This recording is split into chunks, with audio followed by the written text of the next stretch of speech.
Bismillahirrahmanirrahim. Alhamdulillahirabbil alamin. Nahmaduhu wa nasta'inuhu wa nastahdihi wa nastaghfiruh. Wa na'udzu billahi min shururi anfusina wa min sayyiati a'malina. Man yahdihillahu fala mudilla lahu wa man yudlil falan tajida lahu waliyyan mursyida. Asyhadu an la ilaha illallah wahdahu la syarika lah wa asyhadu anna Muhammadan 'abduhu wa rasuluh. Allahumma salli wa sallim wa barik ala Muhammad wa ala alihi wa ashabihi ajma'in. Allahumma rabbi shrah li sadri wa yassir li amri wahlul 'uqdatam min lisani yafqahu qawli wa la hawla wa la quwwata illa billahil 'aliyyil 'azim. Allahumma la sahla illa ma ja'altahu sahla wa anta taj'alul husna in syi'ta sahla. Rabbi yassir wa la tu'assir wa atmim bil khair. Amma ba'd. Kemuliaan Nabi Muhammad sallallahu alaihi wasallam. Muka surat 62. Muka surat 62. Wa Muhammadun alaihi salatu wassalamu habibuhu wa abduhu wa rasuluhu wa nabiyuhu wa safiyuhu wa naqiyuhu wa lam ya'budil sanama wa lam yushrik billahi ta'ala tarfata 'ainin qattun wa lam yartakib saghiratan wa la kabiratan qattun. Nabi Muhammad sallallahu alaihi wasallam adalah kekasih, hamba, rasul, nabi dan pilihan Allah. Baginda tidak pernah menyembah berhala dan tidak pernah syirik walaupun sekelip mata, dan tidak sesekali melakukan dosa besar maupun dosa yang kecil. Jadi i'tiqad Ahlussunnah wal Jamaah sebagaimana yang dipegang oleh Imam Abu Hanifah, Nabi Muhammad sallallahu alaihi wasallam ni adalah kekasih Allah dan juga hamba Allah Taala. Dia tidak pernah melakukan dosa kecil ataupun dosa besar dan tidak pernah syirik kepada Allah Subhanahu wa taala. Nama penuh baginda adalah Muhammad bin Abdullah bin Abdul Muttalib bin Hashim.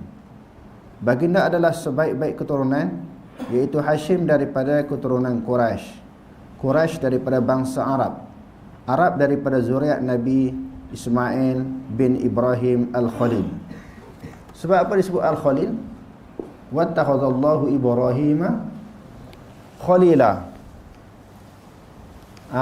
Telah melantik oleh Allah Subhanahu wa taala, telah menjadikan oleh Allah Taala akan Nabi Ibrahim sebagai kekasih. Nabi Ibrahim ini digelar dengan gelaran Khalil, kekasih Allah. Sebab apa? Segala perintah Allah Ta'ala semua dipatuhi, segala larangan semua ditinggalkan. Banyak sangat ujian-ujian yang Allah Subhanahu Wa Ta'ala timpakan kepada Nabi Ibrahim AS. Suatu ujian yang sangat berat. Semua ujian tersebut dapat dilaluinya dengan penuh jayanya. Sebagaimana yang Allah Ta'ala sebut dalam Al-Quran, wa izi batala Ibrahim rabbuhu bi kalimatin fa'atammahun. Ingatlah ketika Allah Subhanahu wa taala menguji Nabi Ibrahim dengan beberapa kalimah. Kalimah yang dimaksudkan di sini suruhan dan larangan. Suruh buat apa pun dia buat, larang apa pun dia tinggalkan. Diperintahkan supaya dia berkahwin dengan isteri yang kedua, lalu setelah memperolehi anak dalam usia dia sangat tua. Diperintahkan supaya tinggal Nabi Ismail AS dalam keadaan masih kecil, kerana Allah Ta'ala perintahkan Nabi Ibrahim dalam waktu yang sama untuk pergi berdakwah, mengajak manusia mengenal, menyembah Allah Ta'ala, meninggal segala bentuk syirik. Semua dia lakukan. Sebelum tu, khitan di dalam keadaan dia tua, bersunat dalam keadaan umur dia dah tua. Dia buat juga, dia tak malu. Dan setelah anak dia dewasa, dia pulang daripada menyampaikan dakwah, pulang daripada dia musafir ataupun hijrah, Allah Ta'ala datangkan perintah yang seterusnya, suatu perintah arahan yang sangat dahsyat, iaitu menyembelih anak dia sendiri. Dia buat juga, walaupun akhirnya Allah Ta'ala tukar dengan kibas kan. Jadi oleh kerana semua ujian, arahan dan perintah berjaya dilalui oleh Nabi Ibrahim, lalu beliau diberi gelaran dengan Nabi Ibrahim Al-Khalil, iaitu kekasih Allah. Baginda dilantik menjadi Nabi dengan surah Iqra dan diutuskan sebagai Rasul dengan surah Muzammil. Ketika menjadi Rasul, ketika menjadi Nabi, Allah Ta'ala surungkan surah Iqra itu ketika umur dia berumur berapa? Sebab definisi Rasul dan juga Nabi adalah satu definisi ataupun takrif yang berbeza. Apa beza Nabi dengan Rasul? Nabi seseorang lelaki yang mukallaf, yang diturunkan oleh Allah Subhanahu Wa Taala akan wahyu, tetapi tidak wajib disebarkan, disampaikan kepada orang. Adapun Rasul, seorang lelaki yang diturunkan wahyu, diwajibkan untuk beramal kepada diri sendiri dan diwajibkan untuk disebarkan kepada orang ramai. Jadi ketika turun Iqra bismi rabbikal ladzi khalaq itu, maka dia telah dilantik menjadi Nabi. Yang Nabi jawab, wa ma ana biqari'in. Aku tak tahu nak baca. Ayat yang pertama diturunkan oleh Allah Ta'ala. Sebab itu sebelum diturunkan surah-surah ataupun ayat Al-Quran, khususnya surah Iqra ini, Nabi disebut ataupun digelar sebagai ummi. Apa makna ummi? Orang semua terjemah ummi tak boleh membaca kan. Dia ada maksud sebenarnya perkataan ummi itu. Ummi maknanya asal daripada perkataan ibu. Kan daripada kalangan kita pun ada sebut ayah, abi. Ibu ummi kan. Asal makna ummi itu maknanya ibu. Orang Yahudi dan Nasrani, mereka ini dianggap sebagai orang yang ummi, tak boleh membaca, tak boleh menulis pada peringkat awalnya, kerana dia terlalu memanjakan anak. Sikit-sikit ummi, ibu, sehingga dia tak memberi pelajaran kepada anak-anak, tak hantar sekolah. Kalau nak hantar sekolah terpaksa berpisah dengan ummi, berpisah dengan ibu. Lalu dibiarkan dalam keadaan tidak mempunyai pendidikan. Akhirnya tak boleh membaca. Kesan daripada manja dengan ummi. Jadi majoriti masyarakat Arab pada masa itu keadaannya. Sebab tu tak pelajar-pelajar tak boleh manja sangat dengan ibu, dengan ayah, sehingga tak boleh berpisah. Mari ke sekolah, sebulan dua dah nak balik, setahun dua dah nak berhenti, tak boleh berpisah dengan keluarga. Ini satu sejarah yang telah dirakamkan oleh ahli sejarah, bagaimana orang Yahudi ini apabila dia memanjakan anak-anak dia sehingga tidak diberi pendidikan, takut berpisah dengan keluarga, akhirnya jadi jahil. Sebab tu Allah Ta'ala kata, wa minhum ummiyuna la ya'lamuna al-kitaba illa amaniya wa inhum illa yazunnun. Sebahagian mereka adalah ummi yang tidak memahami isi Alkitab. Mereka mengikut sesuatu berdasarkan kepada andaian-andaian, ikutan-ikutan, bukan berdasarkan kepada ilmu, hujah, dalil dan fakta. Dan tidak dinafikan juga segelintir daripada kalangan mereka adalah ulama yang disebut sebagai ulama ahli kitab, Yahudi dan Nasrani. Kerana ayat sebelumnya Allah Ta'ala kata, afatatma'una an yu'minu lakum wa qad kana fariqum minhum yasma'una kalam Allah summa yuharrifunahu min ba'di ma aqalu wa hum ya'lamun. Adakah kamu gemar ataupun tamak sangat nak ajak orang Yahudi dan Nasrani ini masuk Islam, beriman, percaya, sedangkan sebahagian mereka membaca Alkitab? Kemudian mereka summa yuharrifunahu min ba'di ma aqalu. Mereka pindah, mereka ubah isi Alkitab setelah mereka faham. Sebab tu dalam ayat yang lain Allah Ta'ala kata, fawailul lil ladzina yaktubuna al-kitaba bi aydihim summa yaquluna hadza min 'indillahi liyashtaru bihi samanan qalila. Fawailul lahum mimma katabat aydihim wa wailun lahum mimma yaksibun. Celakalah orang yang menulis kitab dengan tangan-tangan mereka. Kemudian mereka mengatakan ini daripada sisi Allah. Dia tulis buku, tulis kitab. Dia kata ini ayat Allah Ta'ala, ini firman Allah. Tujuannya untuk menjual agama Allah dengan harta yang sedikit, dengan nilai harga yang sedikit. Allah Ta'ala kata celakalah apa yang diusahakan oleh tangan-tangan mereka, dan celakalah apa yang mereka usahakan. Mereka tulis kitab ni maknanya maksudnya mereka telah mengubah sifat-sifat kenabian yang ada di dalam Taurat dan Injil. Kalau kita baca dalam Syama'il Tirmizi, sifat Nabi ni macam mana? Mata dia, rambut dia macam mana, telinga dia, muka dia, dada dia, berjalan dia, tinggi, rendah, semua disebut secara terperinci. Sifat-sifat itu disebut dalam Taurat dan Injil. Jadi orang-orang Yahudi dan Nasrani yang mempunyai keikhlasan untuk beriman kepada Nabi akhir zaman, dia duduk tunggu. Tengok dalam kitab Taurat Injil dah sebut, kalau muncul Allah Ta'ala dah utuskan, wujudkan Nabi akhir zaman, mereka akan beriman kepada Nabi. Jadi ulama-ulama Yahudi dan Nasrani, dia makan gaji, makan upah, bekerja dengan musyrikin Mekah. Musyrikin Mekah ni takut orang beriman kepada Nabi. Lalu upah ulama Yahudi ni tukar sifat-sifat Nabi. Itu yang mereka tukar, pindah Taurat, pindah Injil. Sifat-sifat Nabi diubah 100% supaya bila orang tengok Nabi, mereka tak kenal Nabi. Lantaran daripada itu tak beriman kepada Nabi. Kalau beriman kepada Nabi seorang demi seorang, pengaruh musyrikin Mekah akan berkurangan. Itu yang mereka buat, ulama Yahudi tulis kitab tu. Tulis kitab Taurat Injil diubah.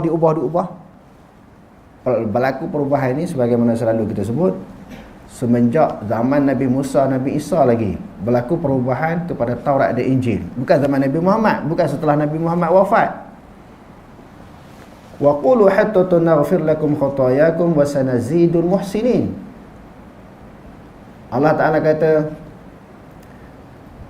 katakanlah, kami ampunlah dosa kami. Nescaya kami mengampun dosa-dosa kamu. Maknanya Yahudi dan Nasrani bertaubatlah kepada Allah kerana dosa kesalahan mereka yang lampau terlalu banyak. Hittatun dia tukar dengan hintah. Hintah dengan makna gandum. Dia letak antara ha, ta, nun di tengah-tengah. Asalnya hittatun, ampunlah dosa kami. Dia tukar hintah, maknanya gandum. Allah Ta'ala suruh makan, bukan suruh bertaubat. Mana kami tak ada dosa, kami tak ada salah kepada Allah. Okey. Jadi turun Iqra itu sebagai bukti dalil Allah Ta'ala lantik Nabi Muhammad sebagai Nabi, dan surah Mudassir. Ya ayyuhal mudassir qum fa'anzir. Maknanya dengan surah Mudassir ini Allah Ta'ala tadi dah jadi rasul dengan surah Iqra. Baca olehmu, diturunkan wahyu. Maknanya Nabi seseorang lelaki yang diturunkan mukallaf, yang diturunkan wahyu. Turun pula Mudassir, dilantik, maknanya jawatan yang kedua sebagai seorang rasul. Ya ayyuhal mudassir qum fa'anzir. Wahai orang yang berselimut, bangun beri peringatan. Bila bagi peringatan, maknanya tanggungjawab sebagai seorang rasul, bukan lagi Nabi. Bukan sahaja Nabi, tanggungjawab sebagai rasul. Bukan sahaja dia kena beriman, dia kena beramal dengan apa yang diperintahkan, bahkan supaya disebarkan arahan dan perintah Allah Subhanahu Wa Taala melalui wahyu. Baginda dilahirkan di Makkah dan kemudian berhijrah ke Madinah. Allah mengutuskannya untuk menyampaikan peringatan agar menjauhi syirik dan menyuruh kepada tauhid. Baginda dan para sahabat kemudiannya diarahkan berhijrah ke Madinah. Hijrah berarti berpindah, meninggalkan negara syirik ke negara Islam. Setibanya di Madinah, Rasulullah SAW diperintahkan untuk melaksanakan syariat-syariat Islam yang lain seperti zakat, puasa, haji, azan, jihad, amal ma'ruf dan nahi munkar dan lain-lain. Kalau di Mekah ni, selama Rasulullah SAW mendiami bumi Mekah selama 13 tahun. 13 tahun ni banyak ayat-ayat. Ayat-ayat Makkiyah ni ayat berkaitan dengan akidah, mengenal Allah. Asasnya berkenal Allah Ta'ala dulu. Sebab mereka ni berasal daripada jahiliah yang syirik kepada Allah Ta'ala, menyembah Tuhan-Tuhan yang lain daripada Allah. Jadi nak rungkaikan, nak pisahkan daripada keyakinan, menganggap selain daripada Allah itu Tuhan, nak supaya Allah dianggap Allah Ta'ala itu Tuhan. Diimani, diyakini Allah Ta'ala itu Tuhan. 13 tahun duk cerita masalah akidah ni. Sebab tu di Mekah banyak ayat-ayat yang berkaitan dengan akidah, keimanan, kepercayaan. Lepas berhijrah ke Madinah itulah turunnya ayat-ayat berkaitan dengan ibadat ataupun disebut sebagai syariat. Jadi syariat ini tidak boleh dilaksanakan, hukum hakam Allah Ta'ala ni, melainkan kena ada negara. Kalau sekadar ibadat tak apa, Islam tak merintah pun tak apa. Sekadar nak semayang, puasa, zakat, haji, boleh. Duduk dalam negara kafir pun boleh buat. Boleh semayang dalam negara kafir kan, boleh semayang, zakat, haji. Tetapi nak melaksanakan syariat dalam bentuk negara, kena ada negara. Contohnya nak laksanakan undang-undang hudud, qisas, mesti kena ada sebuah negara yang disebut sebagai negara Islam. Baldatun tayyibatun wa rabbun ghafur. Negara yang aman damai, yang mendapat keampunan daripada Allah. Di antara ciri-ciri sebuah negara Islam, wa amanahum min khauf. Rakyat di dalam sebuah negara merasa aman daripada peperangan, daripada perbalahan. Kerana negara Islam adalah sebuah negara yang baik, negara yang makmur, yang menjaga keamanan kepada rakyat. Tidak ada satu pun kebaikan kecuali telah ditunjukkan kepada umatnya, dan tidak ada sebarang kejahatan kecuali telah diberi amaran kepada umatnya agar menjauhinya. Dengan perutusan Nabi ni, benda baik Nabi cerita semua, tak ada benda yang tertinggal. Benda salah, benda larang, benda berdosa, semua juga disampaikan oleh Nabi. Kebaikan yang telah ditunjukkan oleh baginda ialah tauhid, mengesakan Allah. Tauhid ni mengesakan Allah. Apa maksud mengesakan? Menafi Tuhan-Tuhan yang lain daripada Allah. Kalimah tauhid berasal daripada perkataan wahada yuwahidu tauhidan. Wazan taf'il, fa'ala yufa'ilu taf'ilan. Jadi mengesakan, mentauhidkan, menganggap Allah Ta'ala tu esa ataupun satu. Maknanya bila sebut satu ataupun esa, tidak berbilang. Sebagaimana keyakinan akidah orang-orang yang bukan Islam, mereka menganggap Tuhan itu banyak. Jadi mentauhidkan adalah mengesakan Allah Ta'ala dengan menganggap Allah Subhanahu Wa Ta'ala tidak berbilang. Dan segala yang diredai dan disukai olehnya. Keburukan yang diberikan yang diberi peringatan oleh baginda ialah syirik, dan semua perkara yang dibenci, yang dilarang oleh Allah. Apakah benda yang diberitahu tentang keburukan? Di antaranya syirik. Syirik ini maknanya suatu kejahatan, kezaliman yang sangat besar. Dosa yang paling besar syirik. Kejahatan yang paling besar syirik. Inna syirka la zulmun azim. Sesungguhnya syirik itu suatu kezaliman yang sangat besar.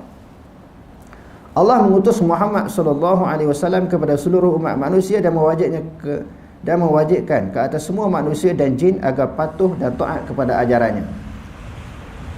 Ajaran Nabi Muhammad sallallahu alaihi wasallam ini, sebagaimana yang kita ketahui, bukan untuk manusia sahaja, bahkan merangkumi makhluk yang disebut sebagai jin. Sebab tu ayat Quran menyebut wa ma khalaqtul jinna wal insa illa liya'budun. Tidak aku jadikan jin dan manusia melainkan untuk beribadah kepadaku.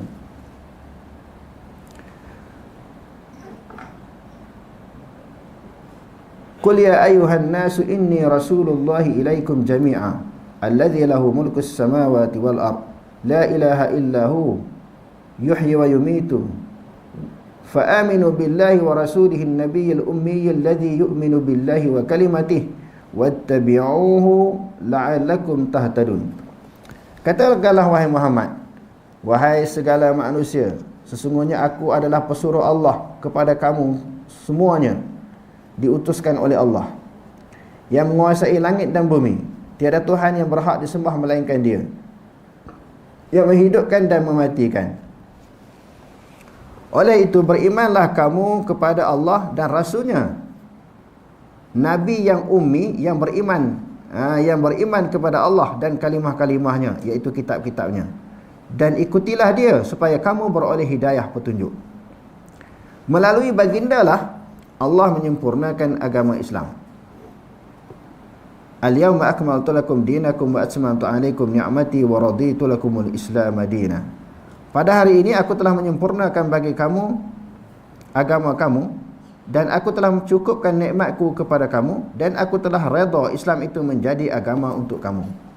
Jadi bila diutuskan Nabi akhir zaman ni, Islam dah lengkap, dah sempurna, tak ada lagi yang tertinggal, yang tercicir, yang tidak diturunkan oleh Allah, tidak dijelaskan oleh Allah, tidak disempurnakan oleh Allah.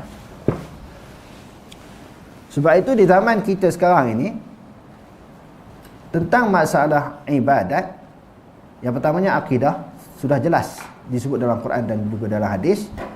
Yang keduanya dari sudut syariat ataupun ibadat, tidak perlu berlaku sebarang tambahan. Pokok tambah dalam agama tu tidak perlu lagi, kerana sebelum berlakunya kewafatan kepada Rasulullah, Allah Ta'ala dah sempurna Islam itu. Dan Islam itu semuanya telah disebarkan, disampaikan oleh Nabi. Sifat maksum menurut Syah Waliullah, ismah ataupun kemaksuman ataupun terpelihara rasul berlaku dengan tiga sudut. Pertamanya, Allah mencipta mereka dengan fitrah yang sejahtera, kesempurnaan akhlak dan suci dari kekotoran nafsu. Maka dengan itu tidak timbul keinginan maksiat di dalam hati mereka. Maksum-maksum ni tak buat dosa besar, dosa kecil, dan tak teringin pun. Ada orang yang dia tak buat dosa kecil, dosa besar, tapi teringin, masih ada lintasan. Hak ni tak ada langsung. Hak nak buat jahat ni tak ada langsung, lintas pun tak ada. Dia nak buat ni, dia mari lintasan dulu baru buat. Jadi dalam perasaan Nabi, para rasul, tidak ada lintasan pun nak buat sesuatu kesalahan ataupun dosa. Kedua, diwahyukan kepada mereka bahawa maksiat menyebabkan kepada kesesaan dan ketaatan itu diberi pahala. Itu yang kedua. Buat maksiat, balasannya seksa, azab, neraka. Buat kebaikan, pahala dan juga syurga. Yang ketiga, Allah menghalang mereka daripada melakukan maksiat dengan diciptakan unsur halus ghaib. Ini huraian daripada kitab Hujjatullahil Balighah yang dikarang oleh Syah Waliullah. Keutamaan para sahabat. Tadi jelas tentang kedudukan para rasul, khususnya Nabi Muhammad SAW. Nabi Muhammad adalah merupakan khatamul anbiya'i wal mursalin, kesudahan para rasul dan juga para nabi. Jadi ini adalah merupakan suatu i'tiqad dan pegangan yang wajib diimani. Maksudnya apa? Maksudnya jangan anggaplah setelah rasul wafat ada lagi rasul-rasul, ada lagi nabi-nabi. Contohnya apa? Rasul Kahar. Ada orang percaya rasul Kahar? Di Malaysia ni ada mengaku jadi rasul. Di negara-negara luar pun ada mengaku nabi lagi rasul. Dan mereka beriktikad, mempunyai pegangan ada lagi ayat-ayat Quran yang diturunkan setelah Nabi wafat. Jadi berdasarkan kepada i'tiqad akidah Ahlussunnah wal Jamaah, Nabi Muhammad Nabi last sekali, Nabi terakhir. Tak ada Nabi dah selepas tu. Nabi Rasul dah tak ada. Dan Islam itu pun suatu agama yang telah disempurnakan oleh Allah tanpa perlu diutuhkan sebarang Nabi selepas kewafatan Nabi Muhammad SAW. Keutamaan para sahabat. Bila Rasul, khususnya Nabi Muhammad mempunyai kemuliaan, mempunyai suatu keistimewaan, jadi yang membantu, yang memberi pertolongan, yang memberi sumbangan kepada kerja-kerja dakwah Nabi adalah sahabat. Sahabat juga terpalit. Terpalit maksudnya dengan kemuliaan yang diperoleh oleh Nabi, mereka berkawan dengan Nabi, mendampingi Nabi, membantu Nabi ketika senang dan ketika susah. Mereka pun diangkat darjat oleh Allah Subhanahu Wa Taala. Mereka pun diangkat darjat oleh Allah. Sebab tu dalam Quran banyak Allah Taala puji para sahabat. Was-sabiquna al-awwaluna minal muhajirin wal ansar walladzina ittaba'uuhum bi ihsanin radhiyallahu anhum wa radu'an. Sebut sahabat Allah Taala ajar kita sebut radhiyallahu anhum wa radu'an. Allah Taala redha kepada mereka, mereka redha kepada Allah. Kuntum khaira ummatin, kamu adalah merupakan sebaik-baik umat. Siapa dia? Para sahabat lah. Wa afdalun nasi ba'da Nabi sallallahu alaihi wasallam Abu Bakar As-Siddiq, summa Umar bin Khattab Al-Faruq, summa Utsman bin Affan Zul Nurain, summa Ali bin Abi Talib bin Murtada radwanullahi alaihim ajma'in, abidina thabitina 'alal haqq wa ma'al haqqi natawallahum jami'an wa la nazkuru ahadan min ashabi Rasulillah sallallahu alaihi wasallam illa bi khair. Manusia yang paling utama selepas para Nabi sallallahu alaihi wasallam, para Nabi alaihi salatu wasallam ialah Abu Bakar, Umar, Utsman, kemudiannya Ali Al-Murtada radhiyallahu anhum. Mereka merupakan ahli ibadat dan teguh di atas kebenaran. Dan dengan kebenaran kita kasih kepada mereka semua. Kita tidak menyebut seseorang pun sahabat Rasulullah sallallahu alaihi wasallam melainkan dengan kebaikan sahaja. Inilah pegangan Ahlussunnah wal Jamaah. Sebut sahabat semua baik. Semua yang Allah Taala redha, mereka mengasihi Allah dan Allah mengasihi mereka. Itu dalil yang jelas daripada Quran dan juga hadis. Kalau dalam hadis Nabi kalau kita mengaji hadis ni, sama ada dalam Bukhari, Muslim, Tirmizi, Nasa'i, Ibnu Majah dan sebagainya, dia ada satu bab yang disusung oleh para ulama hadis, manaqibus sahabah. Manaqib, yakni kelebihan para sahabat, kelebihan Abu Bakar, Umar, Utsman, Ali. Semua kelebihan, khususnya kelebihan yang dimiliki oleh khalifah yang 4. Lepas tu 10 yang dijanjikan syurga. Dan para sahabat yang terlibat di dalam bai'atul ridwan, bai'ah peringkat permulaan Islam. Orang taklah ramai nak masuk Islam, nak sokong Islam. Masa tu mereka berbai'ah, susah senang bersama dengan Rasulullah. Tetap bersama membantu Rasulullah walaupun di dalam keadaan yang perik. Lepas tu terlibat golongan yang terlibat di dalam peperangan Badar. La yadkhulun nara man syahida badran. Dalam hadis Nabi SAW bersabda, sekali-kali tidak akan masuk syurga orang yang terlibat di dalam peperangan Badar. Kita tahu peperangan Badar ni hebat. 313 orang Islam kita, orang kafir 900 orang, hampir 1000 orang, lengkap dengan senjata, kemudahan alat peperangan. Orang Islam dah lah kurang, peralatan perang tak cukup.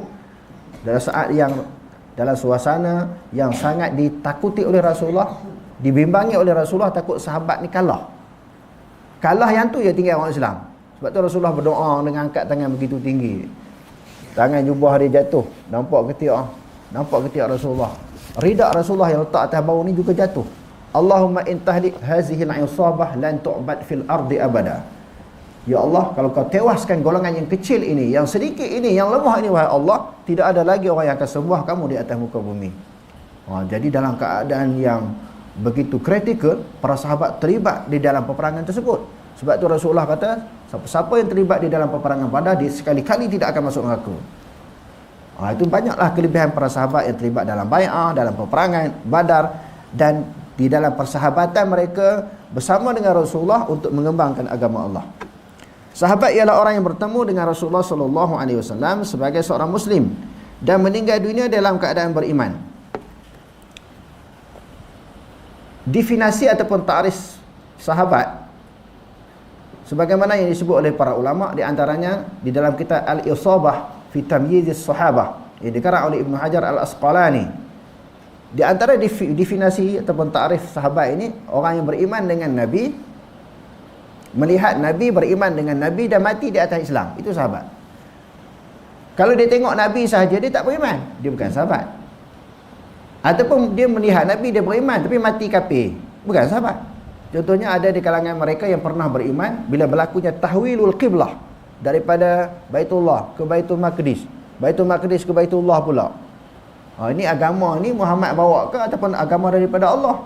Sekejap semayang menghadap ke Kaabah, lepas tu Baitul Maqdis pula. Lepas tu pula menghadap ke Kaabah pula. Ini agama Muhammad ni, dia telah mereka agama, dia mencipta agama baru, bukan daripada Allah. Dia syak dengan Nabi. Dan di antaranya lagi bila turun Nabi daripada langit dalam peristiwa Isra' dan Mi'raj. Macam mana boleh percaya ke Muhammad naik ke langit bertemu dengan Allah Ta'ala? Bukan ada kenderaan canggih pada masa tu, jet pejuang ke, kapal terbang ke, helikopter, tak ada. Macam mana naik ke langit? Turun sebelum subuh, naik malam, turun sebelum subuh. Sebahagiannya tak yakin, tak percaya pada Nabi, murtad. Dan mereka tidak dianggap sahabat. Ataupun setelah Nabi wafat, segelintir daripada kalangan mereka murtad. Itu pun bukan sahabat. Kerana Syiah membahagikan sahabat terbagi kepada 3 golongan: beriman, fasik dan juga sahabat yang kafir. Beriman, fasik, kafir. Kalau tuan-tuan duduk masuk usrah sekitar tahun 80-an dulu, di sebuah sekolah kawasan belah-belah Semanggur sana, Semanggur Bangun Serai, inilah yang disebar dalam usrah. Dan saya selalu dengar nakib usrah saya sebut 3 ni. Akhirnya dia tahu, rupanya dah kita mengaji, rupanya itu pegangan Syiah, dan dia pun Syiah. Sekarang ni pun berterusan pemikiran dia macam tu. Individu yang tertentu ni, saya tak sebut nama sebab live ni. Jadi kalau tuan-tuan cari, jumpa nama dia. Haji Ramadan mungkin kenal kan, orang lama mungkin kenal. Saya duduk usrah dengan dia. Dia sebut sahabat ni ada yang kafir, ada yang beriman, ada yang fasik, ada yang kafir. Kita kata, ya, kita pun tolong masa tu, tak ada mengaji Syiah dengan Sunni, mana kita mengaji sangat, ikut orang je. Bila dah kita mengaji hadis, mengaji tentang pegangan Syiah, ini pegangan Syiah bukan Sunni. Dia buat marilah dalil-dalil yang direka oleh mereka. Sahabat ni, sahabat ni buat maksiat lah, begini, buat kesalahan, lari daripada Bukit Uhud yang telah diamanahkan oleh Rasulullah ni, perangai sahabat. Rasulullah kata, duduk di atas Bukit Uhud, menang ke kalah. Menang ke kalah, duduk, jangan berubah. Tengok sebahagian musuh lari. Hak ni fasik, dia kata. Sebenarnya kalau kita mengaji dalam Quran sendiri, itu peringkat permulaan Islam memang ada salah silap. Selepas daripada itu Rasulullah, mereka diberi peringatan, diturunkan ayat-ayat Quran, lalu para sahabat menyesal, bertaubat, minta ampun kepada Allah, dan dosa mereka diampun oleh Allah. Baca di dalam surah Furqan, di antara ayat yang terakhir, Allah Ta'ala mengampun dosa-dosa para sahabat yang telah melakukan kesilapan. Sebab demo ni daripada kafir jahiliah, sembah tokong, takkanlah masuk Islam terus jadi baik. Hak orang Islam lahir daripada Islam, daripada kedua ibu bapa yang beragama Islam pun tak tentu jadi baik lagi. Lahir daripada kedua ibu bapa yang beragama Islam, Pun ada yang minum arak, judi, tinggal semayang. Ini sahabat daripada kafir. Sudah tentu ada kesilapan, ada kelemahan. Tetapi ini menjadi hujah kepada puak-puak Syiah untuk mengkritik para sahabat. Sehingga mereka membagikan sahabat ini terbagi kepada 3 golongan. Bagi kita ahli sunnah wal jamaah, sahabat ini semua beriman, tidak ada yang fasik, tidak ada kufur.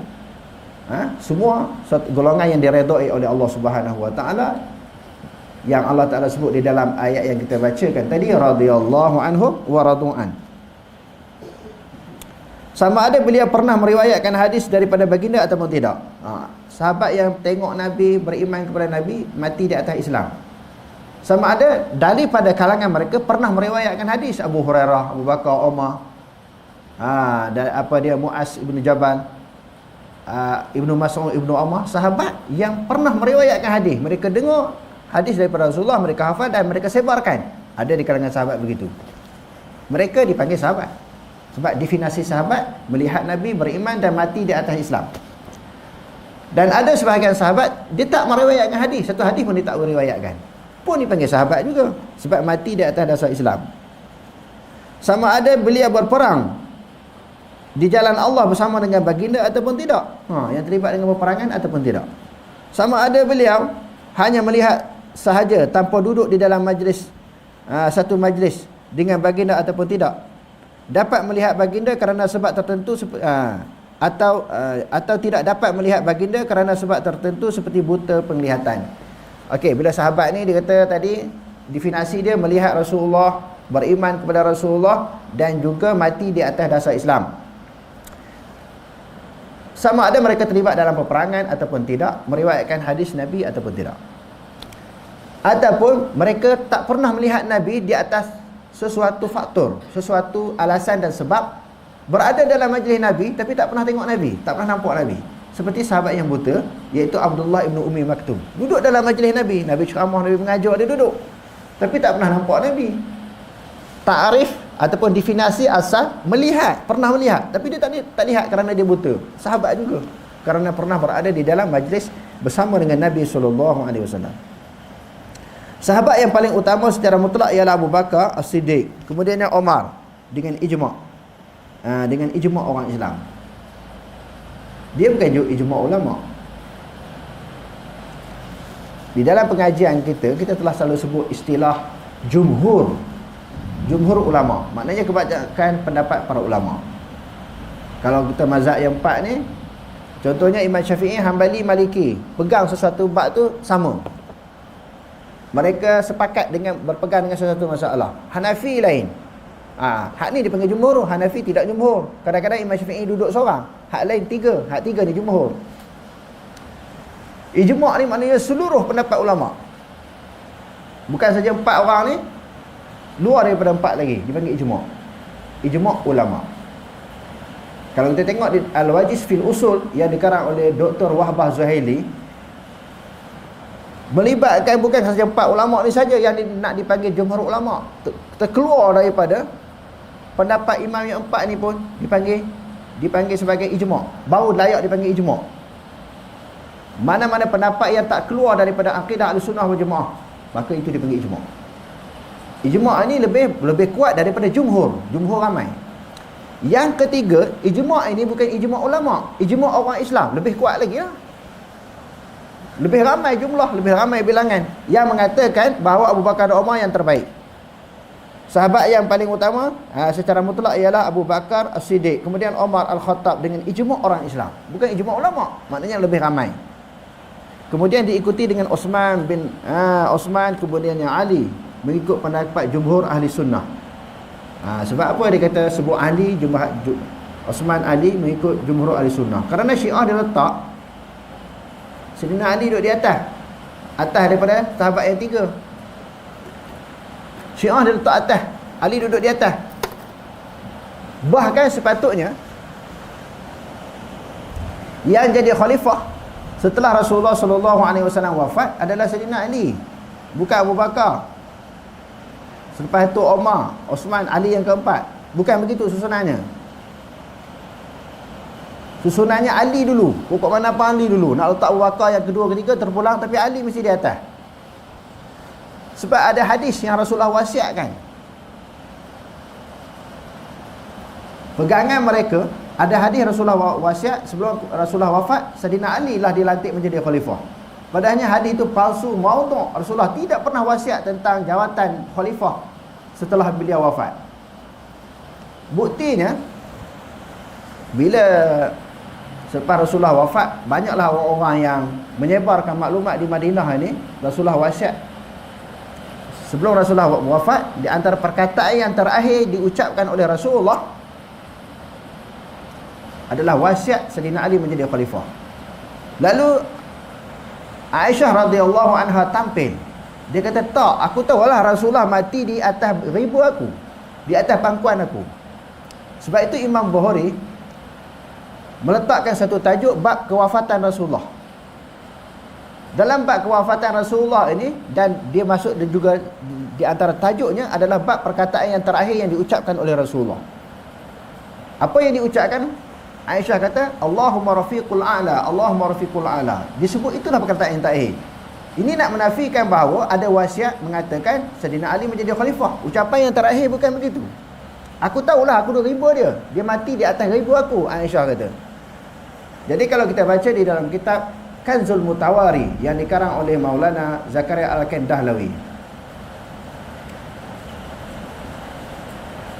Aisyah tampil ke depan itu bagi menolak dakwaan yang mengatakan Rasulullah ada wasiat kepada Saidina Ali untuk jadi khalifah. Jadi begitu juga masalah Rasulullah nak mati sebut ummati, ummati, tak ada. Bukan ada dalam hati. Sebut wasiat kepada Saidina Ali untuk jadi khalifah, tak ada. Dia sebut Allahumma rafiqul a'la. Dia kata pendapat jumhur ahli sunnah. Kemudian sahabat 10 yang dijamin syurga. Kemudian ahli Badar, kemudian ahli Uhud. Yang kemudian ahli bai'ah, yang kita sebutkan tadi, bai'atul ridwan.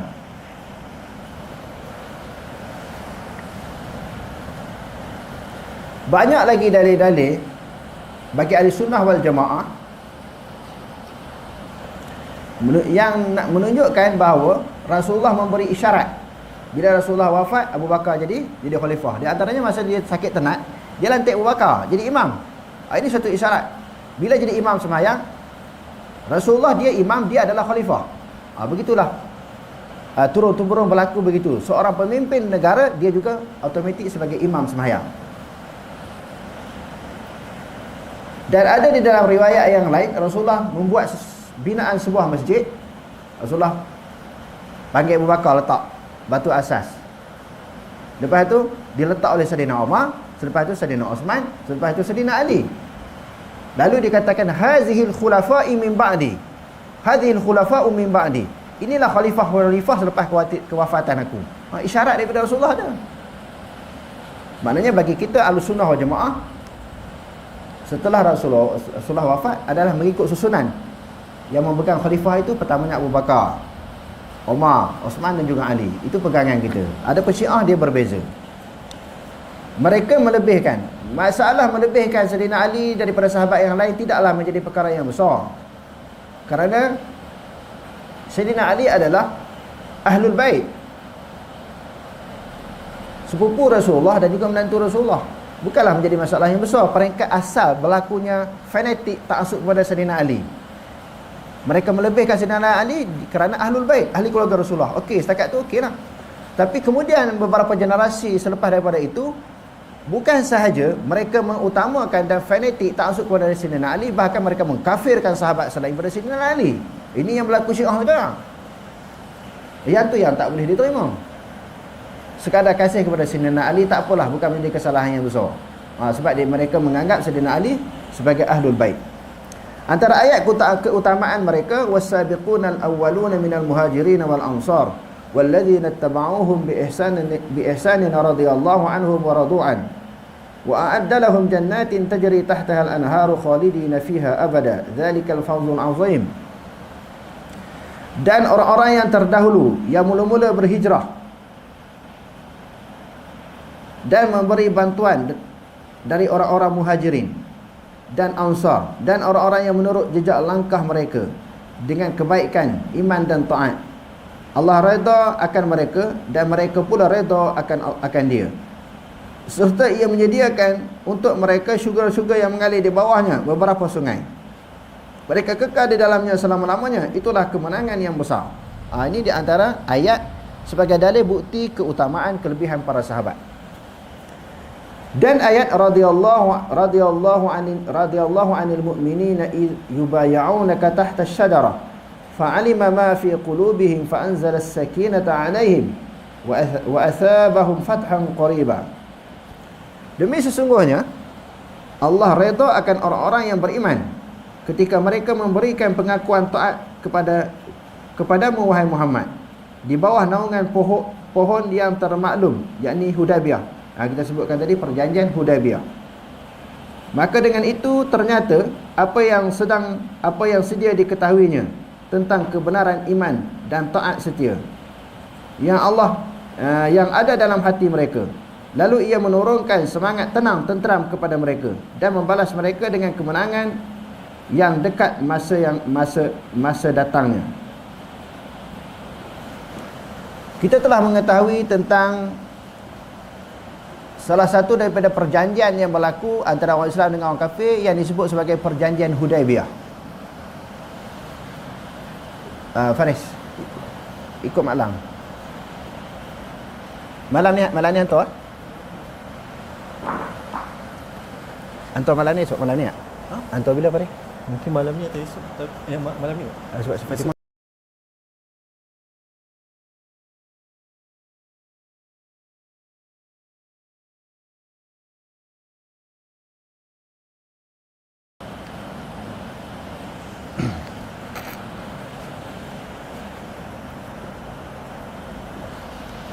halangi balik lah.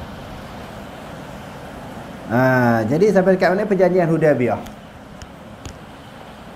Tahun yang ke-6 daripada penghijrahan Nabi SAW dan para sahabat ke Madinah, Rasulullah nak buat umrah. Sampai bila bukan pergi bertujuan nak berperang. Rasulullah tak pernah akan bawa senjata-senjata canggih yang sesuai pada masa itulah. Takut orang kafir nampak nak pergi berperang, bawa senjata-senjata pendek je, sekadar untuk mempertahankan diri. Sampai di satu tempat yang dikenali dengan Hudaybiyah, Rasulullah dilarang masuk ke Madinah. Larang masuk ke Mekah. Rasulullah telah mengutuskan Sayyidina Osman, mengikut riwayatnya mengutuskan Sayyidina Osman supaya bagi tahu kepada penduduk Mekah, kami datang ke Mekah ni bukan nak berperang. Kami nak buat umrah. Tetapi Sayyidina Osman setelah dia pergi ke Mekah ini, dia masuk ke dalam kota Mekah, dapat maklumat kepada Rasulullah dan para sahabat, Sayyidina Osman ini dibunuh. Sayyidina Osman ini dibunuh. Itu maklumat yang dapat diperoleh oleh Rasulullah dan para sahabat. Jadi Sayyidina Umar dah menyirap lah. Kami begini bukan nak berperang, bawa senjata pun tak ada kelengkapan senjata yang canggih, sekadar senjata untuk mempertahankan diri. Sayyidina Umar dah menyirap. Mula-mula suruh Sayyidina Umar jadi wakil Rasulullah. Sayyidina Umar kata tak boleh wahai Rasulullah, orang Mekah berdendam dengan aku. Sebab masa dia di Mekah macam-macam, dia pernah tembel, pernah belasah, pernah pukul, pernah kasari orang Mekah. Setelah dia masuk Islam, dia agresif. Dia nak orang masuk Islam sebagaimana macam dia juga, cepat, jangan duk tangguh-tangguh. Kebenaran terserlah.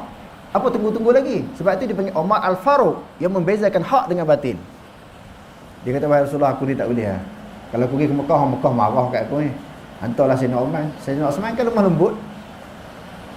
Sayyidina Osman pun pergi dah, wakil Rasulullah, kami datang ni nak menunaikan umrah, bukan nak berperang. Tetapi sampai maklumat bahawa Sayyidina Osman dibunuh, sahabat pun mula dah menyerah. Lebih-lebih lagi Sayyidina Umar. Sayyidina Umar kata, kita tak akan balik ke Madinah selagi kita tidak berperang dengan mereka. Apa-apa jadi, hidup mati, kita akan terus masuk ke dalam kota Mekah. Rasulullah ni fikir jauh. Kalau dalam keadaan genting macam tu, di dalam keadaan suasana yang tidak tenteram, menaikkan amarah daripada puak-puak kafir terhadap orang Islam, bagaimana ruang nak menyampaikan dakwah? Berperang boleh jadi menang, boleh jadi kalah. Kalah menang bukan masalah besar bagi Rasulullah dan bagi Rasulullah. Sebab itu kemenangan dan kekalahan daripada Allah. Sebab dalam Islam, menang pun kira menang, kalah pun kira menang. Bila Allah Ta'ala anugerahkan sebagai syahid, dia kira menang juga. Satu kemenangan yang lebih besar. Rasulullah ni nampak strategi dakwah. Rasulullah duk pujuk sahabat, khususnya Sayyidina Umar, tak usahlah pergi berperang, kita baliklah ke Mekah. baliklah ke Madinah. Nak balik ke Madinah, apa dengan binatang-binatang dia orang bawa? Biasanya bila pergi ke Mekah bawa binatang sekali, kok kena dam, maka nak keluar daripada ihram tahallul sembelih binatang tu sebab mereka bawa binatang sekali. Takkanlah sebilangan sahabat kata, termasuk Saidina Umar, nak bawa balik ke Madinah ni berapa ratus kilometer ni. Kita dah penat letih dah. Niat nak buat umrah, takkan nak balik saja, kita akan masuk juga apa-apa jadi. Lepas tu Rasulullah duk pujuk Azhar tak payah pergi. Rasulullah aturlah, bagilah beberapa penerangan kepada para sahabat. Saidina Umar gelisah, tak boleh terima. Lepas tu Saidina Umar tanya, adakah kamu Nabi?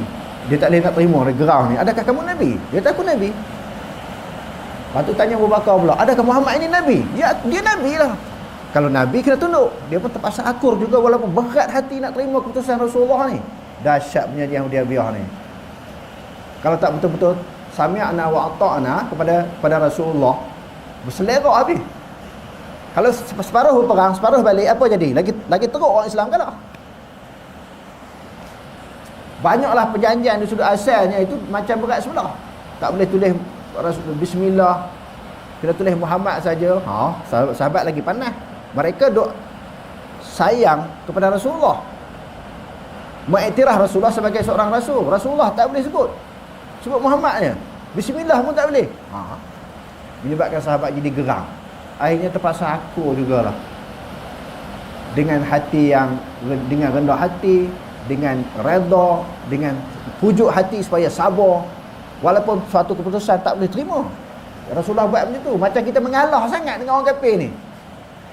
Orang yang jenis panas macam tu lah, cepat nak marah. Tidur atas jalan raya.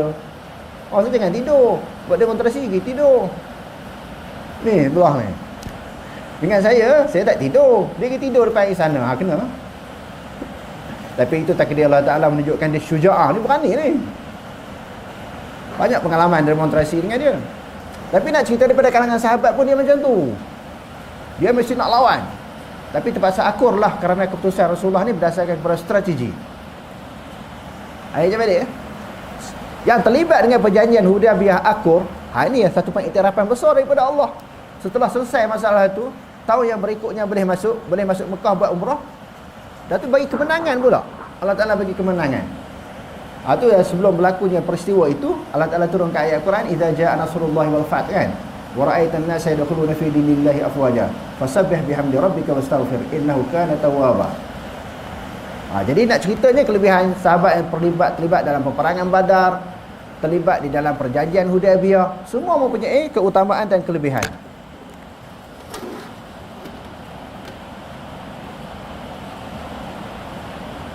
Dan juga yang terlibat di dalam peristiwa hijrah.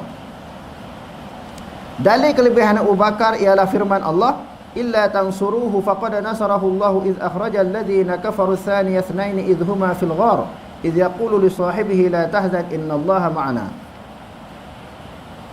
Kalau kamu tidak menolongnya, yakni menolong Nabi Muhammad sallallahu alaihi wasallam, maka sesungguhnya Allah telah pun menolongnya. Kamu tak tolong, tak apa, Allah Taala tolong.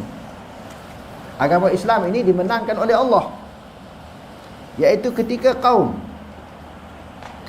kafir di Mekah mengusirnya daripada negerinya Mekah, sedang dia salah seorang daripada dua sahabat semasa mereka berlindung di dalam gua. Ketika ia berkata kepada sahabatnya, janganlah engkau berduka cita, sesungguhnya Allah bersama dengan kita. Surah At-Taubah ayat 40. Kelebihan Abu Bakar disebut oleh Allah Ta'ala dalam Quran dalam bentuk domer. idh huma fil ghari idh yaqulu li sahibihi la tahzan innallaha ma'ana. Kelebihan Abu Bakar disebut dalam Al-Quran dalam bentuk domer ganti nama. Izhuma, ketika mereka berdua, yakni Abu Bakar dan juga Rasulullah. Itu lebih Abu Bakar. Macam mana nak letakkan sahabat lain atas Abu Bakar? Tak boleh. Kerana kelebihan Abu Bakar disebut dalam Quran, apatah lagi di dalam hadis. Ulama sepakat mengatakan yang dimaksudkan teman dalam gua ialah Abu Bakar. Kelebihan beliau tidak tersembunyi lagi. Kerana yang pertama Allah menyebut tentang beliau dalam Quran. Yang kedua Allah menyebut beliau sebagai sahabat kepada Rasulullah sallallahu alaihi wasallam. Yang ketiga, Rasulullah SAW menyatakan kepadanya bahawa Allah bersama dengan kita. Kita tu siapa? Dia dengan Abu Bakar. Jadi ulama Ahlussunnah wal Jamaah sepakat yang dimaksudkan ayat suci Al-Quran itu adalah maknanya menyebut tentang kedudukan Abu Bakar. Sahabat 10 yang dijamin syurga, di mana dijamin kepada mereka itu disebut secara khusus dalam satu hadis. Selain daripada kelebihan Abu Bakar, Sayyidina Umar ada kelebihan disebut dalam hadis bab manaqib yang saya sebutkan tadi. Selain daripada itu, 10 sahabat yang dijanjikan syurga, dijanjikan syurga, mereka masuk syurga di atas dunia lagi.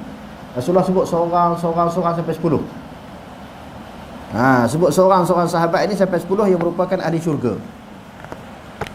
Dan 9 daripada mereka dibacakan sejarah yang terlibat dengan politik, yang baru-baru ini jadi satu isu.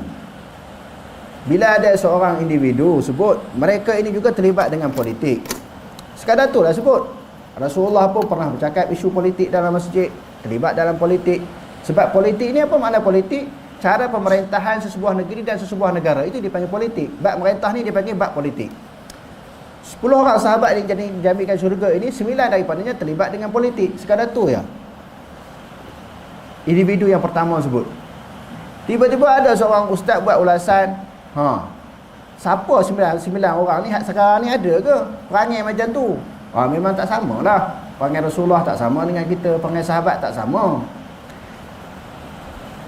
Individu yang sebut mereka terlibat sekadar nak menyebut pelibatan. Sekadar nak menyebut pelibatan sahabat dengan politik.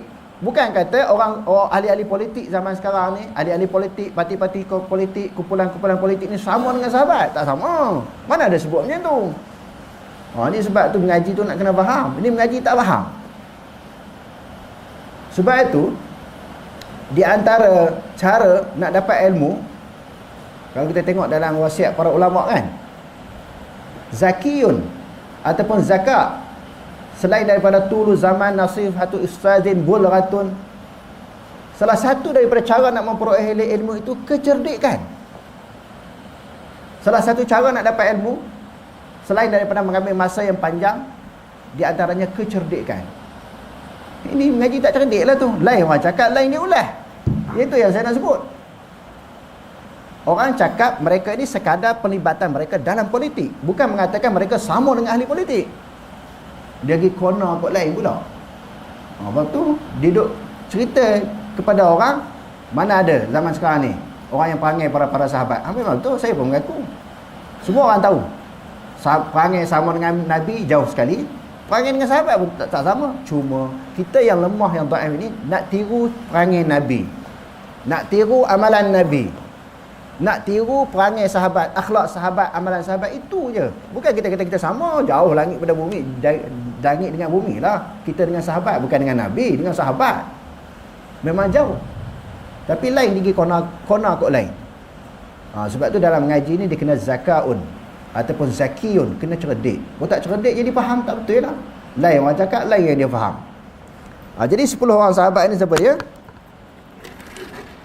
Dia kata An Sa'id bin Zaidin anna Rasulullah sallallahu alaihi wasallam qala asyaratun fil jannah Abu Bakr fil jannah wa Umar fil jannah wa Utsman wa Ali wa Zubair wa Talhah wa Abdul Rahman wa Abu Ubaidah wa Sa'ad bin Abi Waqqas qala qa'adda haula'i